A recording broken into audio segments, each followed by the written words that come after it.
Guys, ഇന്നലെ ഓസ്ട്രേലിയയിലെ ആകാശം രക്തനിറമായി മാറിയത് നിങ്ങൾ കണ്ടിരുന്നോ? ഇത് യാഥാർത്ഥ്യമായിരുന്നോ, അതോ സിനിമയിലേതുപോലെ മറ്റെന്തെങ്കിലും? പൂർണ്ണമായും രക്തനിറത്തിൽ മുങ്ങിയ ആകാശം, വീതികളും വീടുകളും വരെ ചുവപ്പ് നിറമായി മാറിയ ദൃശ്യങ്ങൾ. ഇത് കണ്ട് പലർക്കും ഭയം തോന്നി. ചിലർ പറഞ്ഞത് ഇങ്ങനെയാണ്, ഇത് ലോകാവസാനത്തിന്റെ അടയാളമാണോ? പക്ഷെ നമുക്കൊന്നും ചിന്തിച്ചു നോക്കിയാലോ, ഇതിന് പിന്നിലെ സത്യാവസ്ഥ എന്താണ്? പൊടിക്കാറ്റും വായുവിൽ നിറഞ്ഞിരുന്നു. ഈ പുകകണങ്ങൾ വളരെ ചെറുതാണ്, പക്ഷേ വളരെ ശക്തമാണ്. സൂര്യപ്രകാശം ഭൂമിയിലേക്ക് എത്തുമ്പോൾ ഈ കട്ടിയായ പുകമൂടലിലൂടെയാണ് കടന്നു പോകുന്നത്.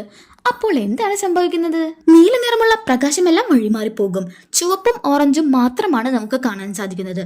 അതുകൊണ്ടാണ് ആകാശം ഇങ്ങനെ ഭീകരമായ രക്തനിറത്തിൽ കാണാൻ സാധിക്കുന്നത്. ഇതൊരു പ്രകൃതിദത്ത സംഭവമാണ്, ഭയപ്പെടേണ്ട കാര്യമൊന്നുമില്ല കേട്ടോ.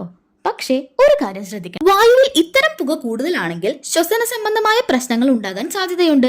അതിനാൽ ഇത്തരത്തിലുള്ള സംഭവങ്ങൾ കാണുമ്പോൾ ഭയപ്പെടാതെ അതിന്റെ പിന്നിലെ ശാസ്ത്രം മനസ്സിലാക്കുകയാണ് ഏറ്റവും പ്രധാനപ്പെട്ടത്. ഇത്തരത്തിലുള്ള അത്ഭുതകരമായ സത്യങ്ങൾ അറിയാൻ പേജ് ഫോളോ ചെയ്യുക മറക്കല്ലേ.